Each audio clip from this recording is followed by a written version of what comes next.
What's up, guys? Welcome back to Deck Tech for Decks. I'm your host, Caleb. Special shout out to my high contributing patrons. Newsome, you rock. Now, let's get into today's Deck Tech with Marvo. And guys, this guy's just busted. The fact that we get to cheat those massive 8-drops into play is going to be insane. Notably, this guy doesn't discriminate. Sorcery, instants, artifacts, whatever you can think of, we're cheating it into play. It's going to be very simple to just set up the top card of our library with those broken cards and then cast them for free. Notably, he does have some very good synergies with some very powerful cards, such as Bullis's Citadel. The fact that we can cast the cheap cards from the top of our library and get us into those guaranteed 8-drops is going to be insane. And then notably, if we don't have our commander on the battlefield, casting an 8-drop for 8 life is still very viable and just kind of gets you there sometimes. We are also going to be playing some extra turn spells. Notably, nothing too degenerate. All of the extra turn spells are very expensive, and we're not trying to loop them together or take infinite extra turns. It's just going to be very synergistic with our commander, netting us extra activations, and it's going to be like kind of pseudo haste in the deck, if that makes sense. So not enough to make everybody salty, but maybe you will get a few eye rolls here or there. Notably, there are some clash cards already in Magic, and our commander does just care about when we clash. And some of these clash cards return themselves to your hand whenever you win the clash. So we can kind of set up the top card of our library and do some degenerate stuff and kind of just keep netting clash wins over and over again, getting some free spells. So if that sounds like a deck tech you want to get into, let's get into it. Let's kick it off by talking about the bombs in the deck, because let's be honest, that's why you're here. Nezahal is going to be insane. Not only is it Rhystic Study on top of a giant dinosaur, additionally, it can return itself to your hand to protect itself. Lord of the Void is going to be pretty insane. Just keep hitting that Timmy player and play all of his bombs while he cries. Vilis is incredibly powerful. You can use him for removal while drawing a ton of cards. Ancient Silver Dragon, again, just in the deck to draw a ton of cards. Toxrill is also going to make the cut. This guy's super oppressive, and if he sticks on the battlefield, you're just going to win the game. Sire of Stagnation, the card advantage you get off this card is absolutely insane. It'll have you drawing your entire library. Bullis's Citadel, again, this pairs insanely well with our commander because it can get those small CMC things off the top of our library and clear the way for the big bombs. Breach the Multiverse, now we can shove all of those broken creatures into our graveyard and reanimate them along with some of our opponent's stuff. Flood of Tears is a very flexible board wipe that's amazing in this deck. It'll return stuff to our hand, and then we're going to throw our most broken thing back onto the battlefield. Ugin the Spirit Dragon, I absolutely love this card. Kind of does everything you need. You get a board wipe, you get a little bit of removal, and at the end of the day you get a badass planeswalker. Chromatic Orrery, admittedly not that great for the card draw ability, but it will enable us to hardcast some of the bombs in this deck without using our commander's ability. Charnel Serenade, now this one's solid because not only does it set up the top card of your library, but additionally it's going to allow us to reanimate a bomb from our graveyard. Omniscience might be too expensive for this deck, but one with the multiverse is not. Not only will this allow us to look at the top card of our library, but additionally it's going to allow us to cast something for free once per turn, whether it be from our hand or the top card of our library. Hoarding Broodlord, not only is this an amazing tutor, it's also a 7/6 body that can really get in for some damage. Decree of Pain, a solid board wipe that's going to refill our entire hand.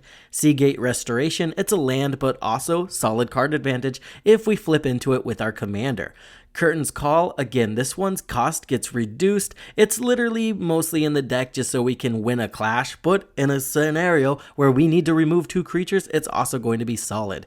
From there, we have our extra turn spells of choice with Karn's Temporal Sundering, Alrund's Epiphany, and Part the Watervels. Now, notably, these are some of the worst extra turn spells, and that's on purpose. We don't want our opponents to get too annoyed with our deck, so using these 3 that exile themselves is the best way to use them fairly. Moving on, let's talk about the cards that are going to guarantee that Clash W. Lantern of Insight, now everybody has to play with the top card of their library revealed. This is going to guarantee that we clash with the right person and win. Doom Whisperer is going to be amazing. That Surveil mechanic can really get some impactful cards into our graveyard while ensuring that we're going to hit with our commander every single time. Scroll Rack, honestly one of the best cards in the deck. You're just going to take a lot of bombs, put them on top of your library, and clash for the win. Sensei's Divining Top, very useful at setting up the top card of your library and combos with Bullis's Citadel. Notably, I'll just spoil it right now, we are also running Aetherflux Reservoir. These 3 together just go infinite. You get Infinite Storm, gain infinite life, and then machine gun everybody down with the Aetherflux. Notably, I didn't have to run Aetherflux in this deck, but the fact that I was running Bullis's Citadel already and the top, I kind of just had to throw in the third one just for fun. From there, we're running Brainstorm and Brainstone along with Conch Horn. This is going to allow us to put cards from our hand back on top of our library so those bombs don't get stuck in our hand. Mystic Speculation is pretty powerful in this deck because you're always paying 3 mana for it every turn. That way we can ensure that we're going to win that clash. From there, we have Indexed and Limdul's Vault. Now, Limdul's Vault is very powerful on this deck because you can set up several clashes in a row, and remember, we do have other ways to clash in this deck besides our commander. Dimir Strandcatcher, another solid way to just surveil 3 times a turn. It can really get you there. We are also running Haunted Crossroads with 2 different cyclers. This way we can go ahead and cycle those into our graveyard, activate Haunted Crossroads, and put them back on top of our library. From there, we'll draw them with our commander and play a different bomb. Then we just cycle it back into the graveyard, rinse and repeat. That's going to be pretty broken. The Grim Captain's Locker, not only is this a solid surveil once per turn, but additionally, once we get a bomb into the graveyard, we can reanimate it and cheat its cost, which is going to be busted. Academy Ruins is basically just in the deck so we can recur our Brainstone effects, or if they remove our Bullets to Citadel, we can get that back. And I could see a scenario where we use Orrery, put that on top to win a clash. It's just going to be very flexible and be solid recursion. Research the Deep and Revive the Fallen. Now, these are 2 of the cards that can return themselves to our hand if we win a clash. They're extremely powerful, but you really want to be setting up the top card of your library to use them really efficiently. Scroll Rack and Limdul's Vault are going to be your best friends when it comes to these cards. From there, we have Captivator's Glance, Hoarder's Greed, and Broken Ambitions. Moving on to the core of the deck, we are running Swiftfoot Boots and Lightning Greaves for some solid protection. Minus Margul's Dark Fortress is also a new card that just has gone under the radar for me, but we can give our commander Shadow, which means only other creatures with Shadow can block it. He's basically going to be unblockable.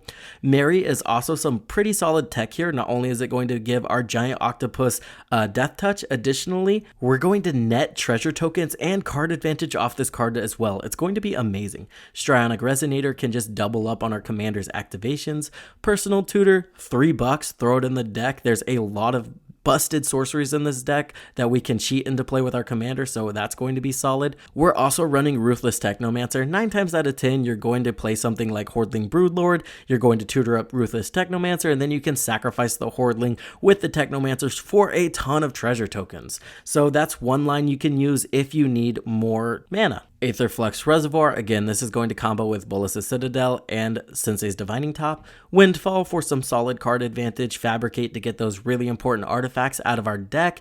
Consuming Tide as a solid board wipe or sweeper, especially for those token strategies. Moving on, let's talk about the ramp. We have Arcane Signet, Talisman of Dominance, Felwar Stone, and Wayfarer's Bauble for our early game ramp of choices. I also wanted to ensure we could hardcast some of these bombs, so Scepter of Eternal Glory, Dark Ritual, Thran Dynamo, and Soul Ring are going to get us there on that front. That's going to do it for the deck tech. Let's get into the playtest. Our first opening hand is immediately 1 land, no, deals another. Okay, we can take our second one. It's just all mana ramp and an extra turn spell. We'll take it. We'll go here with the command tower, draw the card, next turn. Okay, we can play that next turn since our mana will be awkward. Talisman here, here, Felwar Stone, Dimir Signet. Okay, cool. We've got all the ramp in the world with some bombs in hand. Let's go ahead and get our commander out. 1, 2, 3, 4, 5. Get him out. Cool. We'll leave open Arcane Denial, but oh well. Okay, and see, we have, Strionic Resonator, cool. We're going to go ahead and Brainstorm. Draw 3 cards. Put 2 cards on top. It's going to be, let's do Villas first and then the extra turn spell. Nice. We'll attack with our commander, getting double triggers. First one, we will reveal Villas. That's probably going to get us there. Put it into play. And whenever you win the clash, draw a card, okay? Yeah, cool. And then we'll clash again, extra turn spell, and immediately cast it. That gets exiled. So we are doing pretty good here. We've got a Villas, and we can go to our next turn. Now, do we want to draw more cards? Oh, we can also put this into play, right? This is turn 5. We can do that. Return target creature card in graveyard to its owner's hand. Okay, so we need a creature card in our graveyard, and then we can start clashing even more. From there, I think we just, let's pay some life, draw some cards. I think we can pay 4 life and draw 2 cards, right? No, whenever you lose life, draw a card. Okay, I understand. We're going to draw 4 cards then. Haunted Crossroads. We really need a creature card in our graveyard. Go to our next turn. Draw a card. Now, let's think. Well, Dark Ritual, get out Haunted Crossroads here. And then we're going to 1, 2, 3.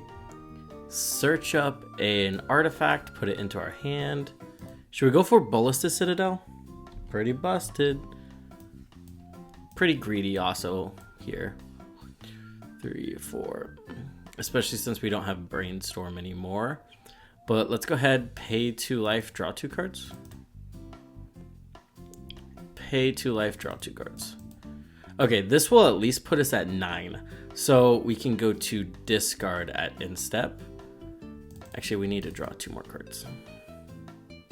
No, that doesn't leave us up enough mana to clash. We'll go ahead and attack. We'll clash. Let's see what we get. Swift of Boots probably not going to get us there. And then we'll clash again. Alrund's Epiphany will probably get us there. Now remember, we did take an extra turn with Karn's Temporal Slumbering. So this isn't even our turn 6. This is still our turn 5. And we got lucky and hit our another extra turn spell. Notably, we only run 3 of these in the deck, so it's kind of lucky we hit 2 of them there, but we will take that. Okay, that's going to go to the bottom of the library, and then we will have to go to our next extra turn. So still turn 5 here. We will have to discard. Let's discard Swiftfoot Boots and Lightning Greaves because we're greedy. Oh, we forgot to play a land there, did we? No, we didn't. Okay, cool. Draw a card. Island. We'll go here. Now we will run out Ballistic Citadel. Turn 5, Ballistic Citadel on our turn 7. That's pretty cool. Ooh, Chromatic Orrery off the top. We'll attack with our commander. Do the double with the Strionic Resonator. Chromatic Orrery. Yeah, we're going to put that into play. And then our next one is Flood of Tears. Return all non-land permanents. That might win us, but we're not going to cast it, if that makes sense. Do we have a creature card in our graveyard yet? Nope, we don't. From there we can cast... Ooh, we drew the top off the top? No, did we just win the game here? Okay, let's see. We've got all the life in the world. So, let's okay, I think we just... Yeah, okay, we do win here. Because we can spend 8 mana. That's going to... Or, sorry, 8 life with the Ballistic Citadel. And then we just search up Aetherflux here. Boom. And then we can go infinite with the top Aetherflux combo and win the game. If you don't know how that works, you put the top on top. You play the top, put the top on top, play the top. Get Infinite Storm and machine gun everybody down with the Aetherflux. Yeah, pretty good here. You can take this combo out, but Ballistic Citadel is just insane in the deck. The fact that you can get the low cost CMC cards off of the top of your library while playing them is insane. And then Sensei's Divining Top is also amazing in the deck because you can set up the top of your library to ensure that we're always triggering our commander. So again, both of these 2 pieces are insane in the deck, so not including Aetherflux Reservoir kind of just felt bad to me. Again, if you don't want any infinite combos, you can take that out, but it worked for us here. So turn 5 win on our turn 7.